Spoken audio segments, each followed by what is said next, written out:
యోనా గ్రంథం 1వ అధ్యాయం 5వ వచనం, 4వ వచనం, 5వ వచనం చూస్తూ ఉన్నారు కదా.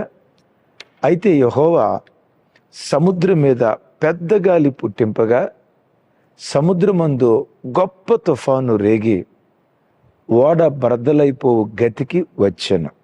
ఓడ బ్రద్దలైపోయే గతికి వచ్చింది. ఇక ఆల్మోస్ట్ మరో క్షణం గడిస్తే మునిగిపోతుంది అన్న స్థితికి వచ్చింది. అప్పుడు వాళ్ళు ఏం చేశారో చూడండి. కాబట్టి నావికులు భయపడి ప్రతివాడును తన తన దేవతను ప్రార్థించి ఓడ చులకన చేయుటకై, విన్నారా, ఓడ చులకన చేయుటకై అందులోని సరుకులను సముద్రములో పారవేసిరి. విన్నారా, ఓడను తేలిక చేయటానికి, అంటే ఓడ మునిగిపోకుండా ఉండటానికి, ఆ ఓడను తేలిక చేయటానికి, ఇది బరువు ఎక్కువైపోయినట్లుంది, ఈ సరుకులు మోయలేకపోతున్నట్లుంది, ఈ సరుకులు ఇలాగే ఉంచితే ఓడ బ్రద్దలైపోద్దేమో, నట్టనడి సముద్రాన మునిగిపోద్దేమో, ఎలాగైనా ఈ ఓడను కాపాడాలి మునిగిపోకుండా అని ఆ రవాణా సరుకులను ఏం చేశారట, సముద్రములో సరుకులను పారవేసిరి. ఎందుకు? ఓడను తేలిక చేయటానికి.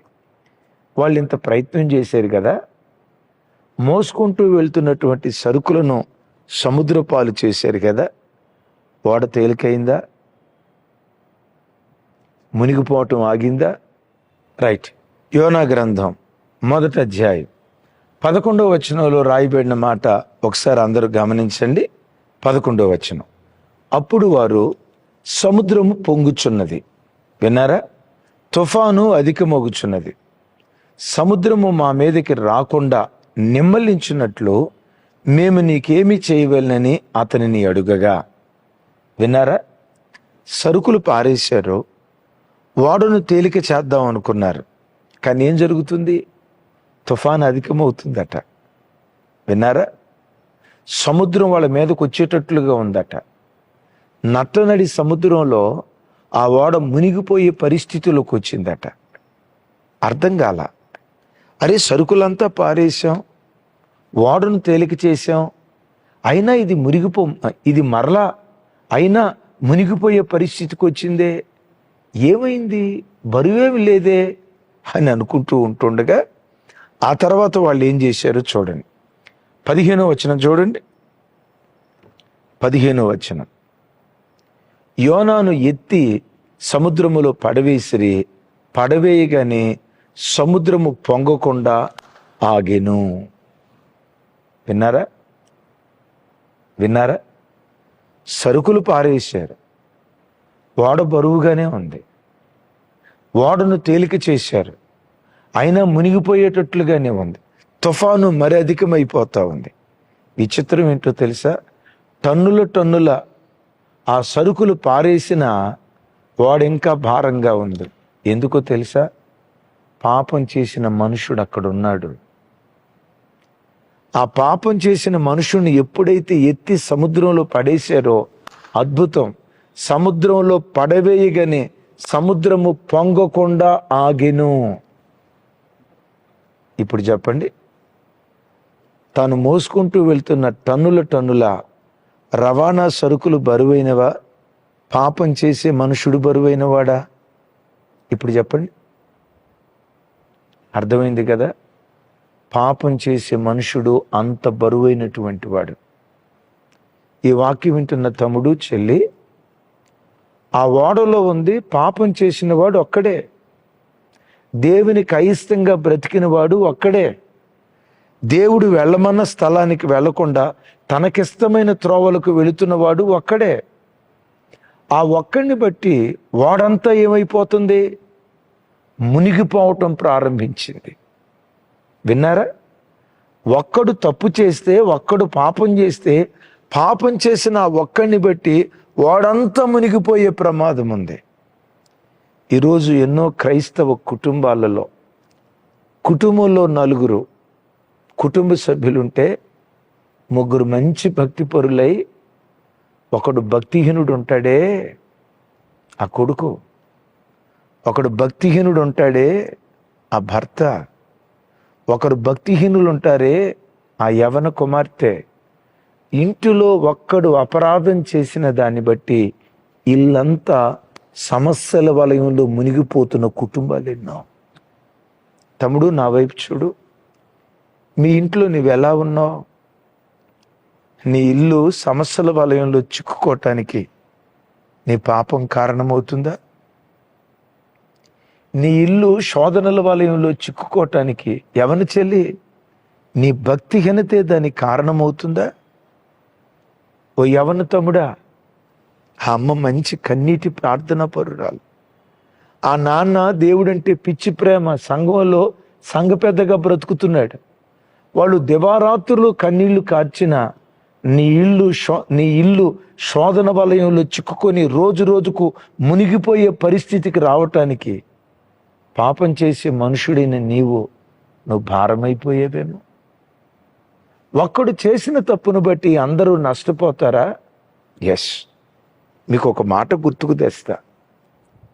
యెహోషువ కాలంలో నినివే పట్టణం విన్నారు కదా, హాయి పట్టణం, యెహోషువ కాలంలో హాయి పట్టణం మీద యుద్ధానికి బయలుదేరారు. యెహోషువ ఏమనుకున్నాడు తెలుసా? సైనికులంతా ఏమనుకున్నారు తెలుసా? అరే, యెరికో పట్టణాన్ని మనం జయించాం.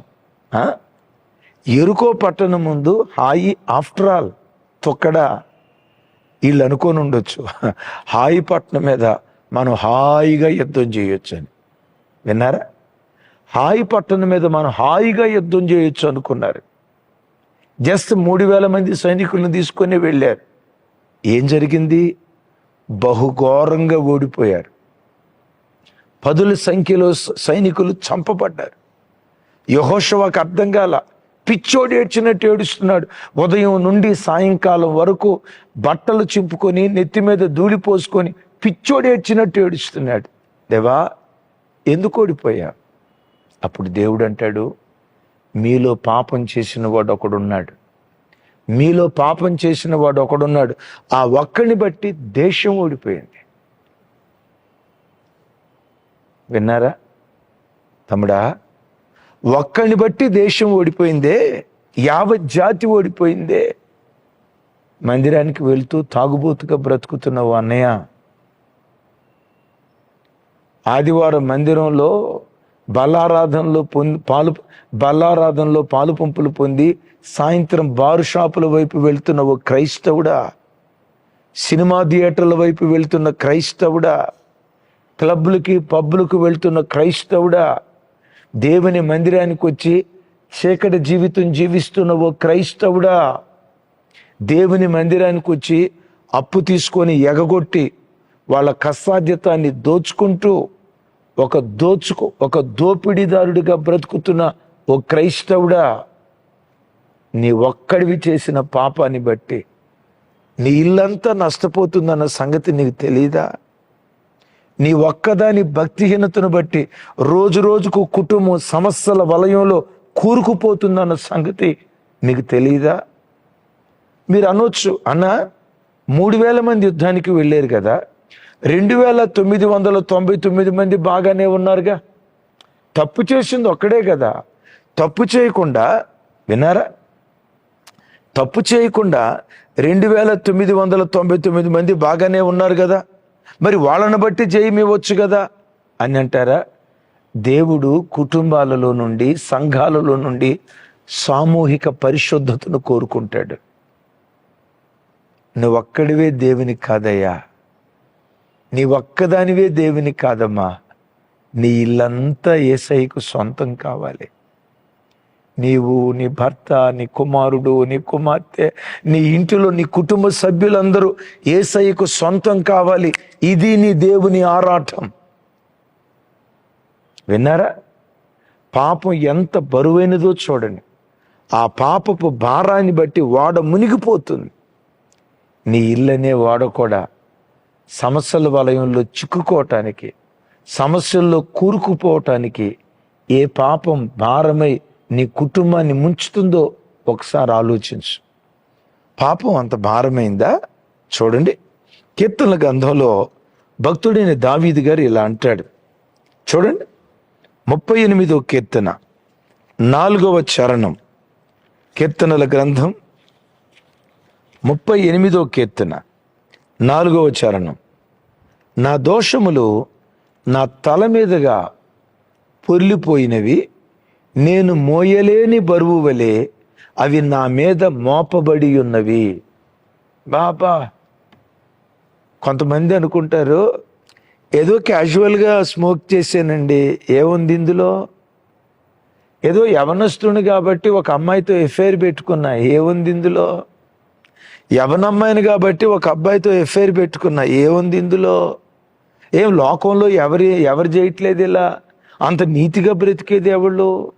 సెల్ ఫోన్ చేతిలో ఉంది, ఖాళీగా ఉన్నా కాబట్టి కొన్ని చూసా, ఏదో టైంపాస్ కోసం సంతోషంగా చూసా, ఏముంది ఇందులో అని పాపం చేస్తూ కూడా దాన్ని ఎంత తేలిగ్గా ఈ తరపు ప్రజలు ఎంచుతున్నారు చూడండి. దావీదు అంటాడు, నా దోషములు నా తల మీదగా పొర్లిపోయినవి, నేను మోయలేని బరువు వలె అవి నా మీద మోపబడి ఉన్నవి. ఏంటి? నేను మోయలేని బరువు వలె అవి నా మీద మోపబడి ఉన్నవి. మనిషి బరువైన వాడా? టన్నుల రవాణా సరుకులు బరువైనవా? పాపం చేసే మనుషుడు ఎంత బరువైన వాడో ఆ వాడ మోయలేకపోవటానికి కారణం ఏంటో తెలుసా? పాప భారం అంత భయంకరమైనది. అయ్యా, నా కుటుంబం సమస్యల వలయంలో కూరుకొని పోకుండా ఇప్పుడు నేను తేరుకోవాలంటే ఏం చేయాలి? ఈ శోధనల వలయంలో చిక్కుకోకుండా నా కుటుంబాన్ని కాపాడుకోవాలంటే ఏం చేయాలి? సింపుల్. యెహోషువతో అన్నాడు, శాపగ్రస్తమైన దాన్ని మీలో నుండి తొలగించండి. ఇక్కడ యోనా అంటాడు, నన్ను ఎత్తి సముద్రంలో పడేయండి. ఎత్తి సముద్రంలో పడేయటంతో నిమ్మళమైపోయింది కదా. ఇంట్లో పాపం చేసే వాళ్ళని చంపమని కాదు, ఇంట్లో పాపం చేసే వారిని నిర్మూలన చేయమని కాదు. నీలో ఉన్న పాపాన్ని చంపగలిగితే, నీలో ఉన్న పాపాన్ని నువ్వు నిర్మూలన చేయగలిగితే ఎంత కలవరాన్ని అనుభవించావో అంత నెమ్మదిగా నువ్వు బ్రతకటానికి దేవుడు కృప చూపిస్తాడు. సింపుల్. ఓ చిన్న పాపం ఎంత ఆటంకంగా ఉంటుందో నా వ్యక్తిగత జీవితంలో ఒక సాక్ష్యం చెప్తాను. ఆ రోజుల్లో ఆటో మీద నేను దైవ సేవకురాలు బాగా పరిచర్య చేసేవాళ్ళం. మన పరిచర్య ప్రారంభ దినాల్లో ఒకసారి ఇప్పుడు మన చర్చ్ ఉన్న ఈ సోరారం ప్రాంతంలో మీటింగ్కి వచ్చాం. మీటింగ్ ముగించుకొని బయలుదేరేసరికి ఆల్మోస్ట్ 11:30 అయింది. ఇది 2005-04 ఆ ప్రాంతంలో జరిగింది. సరే, ఇక్కడ ఓ చౌరస్తా ఉంటుంది. ఈ చౌరస్తా దాటేసరికి ఏమైందో తెలీదు, ఆటో ఉన్నపాటున ఆగిపోయింది. నాకు తెలిసిన మెకానిజం చేశాను, అది స్టార్ట్ కాలేదు. అప్పటికి 12 అయిపోయింది, మధ్యరాత్రి. అప్పట్లో ఈ ఫోన్ ఫెసిలిటీ లేదు, సెల్ ఫోన్ అందుబాటులో లేదు. ఆ రోజుల్లో పేజర్ ఏదో ఫోన్ అయితే అంత ఎక్కువ అందుబాటులో లేదు. జస్ట్ అప్పుడే ఈ సెల్ ఫోన్స్ వస్తూ ఉన్నాయి. అయితే ఆ రోజుల్లో ఫోన్లు లేవు. మధ్యరాత్రి 12 అవుతుంది. ఇక ఆటో కొంత దూరం నెట్టుకుంటా వెళ్తున్నాం. నేనే నెట్టుకుంటా వెళ్తున్నాను, వెనక సేవకురాలు నడుచుకుంటా వస్తున్నారు. ఓ 10 నిమిషాలు నెట్టేసరికి చూడండి, బండులు తోలేటప్పుడు బాగానే ఉంటుంది, మార్గ మధ్యలో పంచర్ పెడితే అప్పుడు ఉంటుంది, పకటిపూట సొక్కలు కనపడతాయి. ఈ బుల్లెట్లు ఉంటాయి చూసారా, డుక్ దూరమైన బుల్లెట్లు. ఆ బుల్లెట్లు అడవి ప్రాంతంలో పంచర్ పడాలే కానీ అప్పుడు మనిషి తను తిట్టుకోకుండా తిట్టుకుంటాడు. బండులు దూరేటప్పుడు బాగానే ఉంటాయి, పంచర్ పడ్డప్పుడు నరకం కనపడిద్ది. అలాగని బండి పంచరేం పడలా. ఏం చేయాలో అర్థం కాక నెట్టి ఒక 1/2 గంట ఆయాసం అయిపోయింది, నా వల్ల కావట్లా. అలాగని ఆటో అక్కడే వదిలేసి వెళ్ళిపోదామా? ఆటోగానే ఉంటుంది. తెల్లారి వచ్చి చూస్తే టైర్లు మాయమైపోయి ఉంటాయి. ఆటోగానే ఉంటుంది. ఇంజన్ ఆటోగానే ఉంటుంది. ఇంజిన్ మాయమైపోద్ది. బాబోయ్, 30,000 రూపాయల ఆటో ఇటెట్లా వదిలిపెట్టి వెళ్ళిపోతావు అని ఓపిక తెచ్చుకొని ఇంకొంచెం దూరం నెట్టుకుంటూ వెళ్ళాను. జీడిమెట్ల బస్ డిపో దగ్గరకు వచ్చేసరికి ఇక నా వల్ల కాక, ప్రభా నా వల్ల కాదిక అని ఆగిపోయి ఓ చిన్న ప్రార్థన చేసుకున్నా. దేవా, ఏదో కొద్దిగా గొప్ప చదువుకున్నా కదయ్యా, ఈ ఇంజన్ల మీద కొంచెం చదువుకున్నా కదయ్యా, ఎక్కడ ప్రాబ్లం ఉందో ఒక చిన్న ఆలోచన అయ్యా, నా వల్ల కాదు, ఇంకా 3 కిలోమీటర్లు నెట్టుకుంటా వెళ్ళాలి, నా వల్ల కాదు, ఇదేమో మధ్య ప్రాంతం, చీకటైపోతుంది, మధ్యరాత్రి అయిపోయింది, వదిలిపెట్టి వెళ్ళిపోతే 30,000 రూపాయలు అయ్యా, మరలా ఈ 30,000 రూపాయలు కూడగొట్టుకోవడానికి ఎన్ని సంవత్సరాలు పట్టిద్దో ఏడ్చా. సడన్గా ప్రభు ఒక ప్రేరేపణ ఇచ్చారు. వెనక స్పార్క్ ప్లగ్ ఉంటుంది కదా, ఒకసారి దాన్ని క్లీన్ చేయి అన్నట్లుగా. సరే, ఆటో వెనక డోర్ ఓపెన్ చేసి స్పార్క్ ప్లగ్ తీసా. నేనేమనుకున్నాను తెలుసా, ఆ స్పార్క్ ప్లగ్ మీద ఒక 1/4 కిలో మట్టిబడి ఉంటుంది అనుకుంటా, అందుకని స్టార్ట్ కాలేదు, అందుకని దేవుడి ఆలోచన చెప్పాడని స్పార్క్ ప్లగ్ పెట్టుకొని ఆ లైట్ వెలుతురులో ఇట్లా చూస్తున్నా. విచిత్రం చెప్పంటారా, 1/4 కిలో కాదు కదా, 100 గ్రాములు మట్టి కూడా లేదు. 100 గ్రాములు కాదు కదా, 50 గ్రాములు మట్టి, 50 కాదు కదా, 10 గ్రాములు మట్టి కూడా లేదు. ఏదో ఇంత నలుసు. ఆ స్పార్క్ ప్లగ్ ఇట్లా ప్లగ్ ఉంటుంది, దీనికి మధ్యలో air gap, just air gap. Paper కూడా, థిక్ పేపర్ కూడా పట్టదు. అలాంటి పరిస్థితుల్లో చిన్న పేపర్ తీసి దాన్ని ఇట్లా అన్నా, జస్ట్ కొంచెం డస్ట్ వచ్చింది. దేవుడు స్పార్క్ ప్లగ్ పెట్టేయమన్నట్లుగా ప్రేరేపణ ఇచ్చారు. నేను మనసులో అనుకుంటున్నా, ఈ కొంచెం డస్ట్ ఇంత పెద్ద ఆటో నాపేస్తుందా? ఏమంటే 5 అడుగులు పొడవు, ఎంత పెద్ద ఆటోని ఇంత డస్ట్ ఆపేస్తుందా? ఏదో నా భ్రమ అనుకుంటా. సరే, దేవుడు చెప్పాడు కదా అని ఆ స్పార్క్ ప్లగ్ పెట్టి వచ్చి కిక్ రాడ్ పట్టుకుని కిక్కు కొట్టానండి. కొట్టేనే లేదో Duc Duc Duc Duc Duc Duc Duc start అయిపోయింది. పరిశుద్ధాత్మ దేవుడు నాతో మాట్లాడుతున్నాడు. ఎప్పుడైనా ప్రజలకు వాక్యం చెప్పేటప్పుడు ఈ మాట చెప్పు. దేవుని ఆశీర్వాదాన్ని అడ్డుకునేది చిన్న పాపాలే, చిన్న నలుసే. ఓ పెద్ద ఆటోని ఆపినట్లుగా, చిన్న నిప్పే పెద్ద అడవిని తగలబెట్టినట్లుగా. తమ్ముడు, నీలో ఉన్న చిన్న బలహీనతలే నీ ఇల్లు మునిగిపోవటానికి కారణమవుతుంది. పాపం ఎంత బరువైనదో, ఎంత భారమైనదో వాక్యం విన్నారు కదా. నా చేతులెత్తి మిమ్మల్ని దీవిస్తున్నా. తమ్ముడు, ఏ బలహీనత, ఏ అవిధేయత నీలో ఉన్న వాక్యం వింటుండగా దాన్ని ఎత్తి సముద్రంలో నువ్వు పడవేయగలిగితే, ఆకాను నిర్మూలన చేసినట్లుగా నీలో ఉన్న పాపాన్ని నిర్మూలన చేయగలిగితే, నిమ్మళంగా బ్రతికే దినాలు దేవుడు నీకు అనుగ్రహించునుగాక.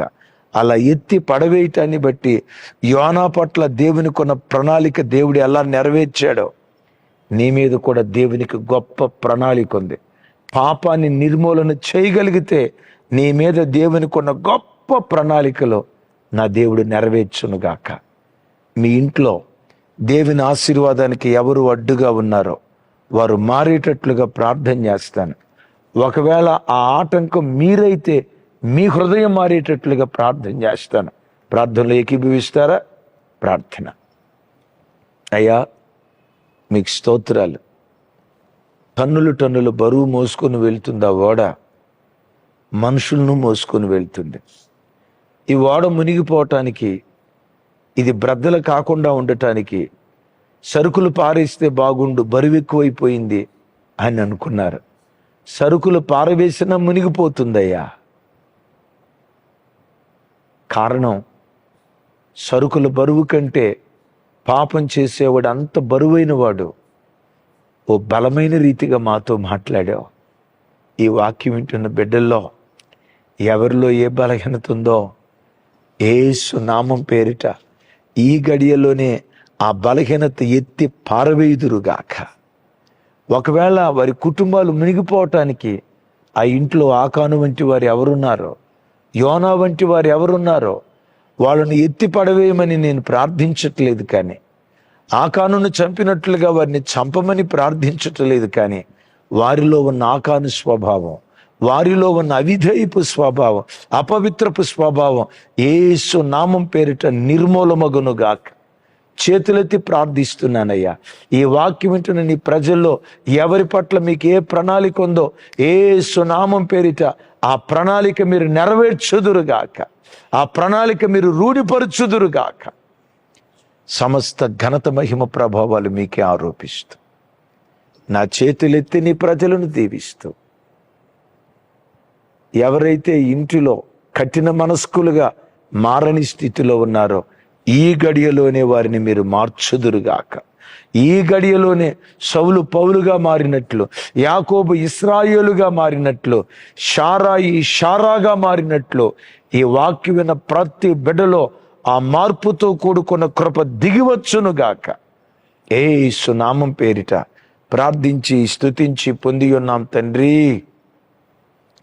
తండ్రి అయిన దేవుని ప్రేమ, కుమారుడైన యేసుక్రీస్తు వారి దివ్య కృప, పరిశుద్ధాత్మ దేవుని సహవాసం మనకు సకల పరిశుద్ధులకు సదా తోడయుండి నడిపించునుగాక. ఆమేన్, ఆమేన్. Thank you. కృపా సమాధానాలు మనందరికీ తోడయుండునుగాక.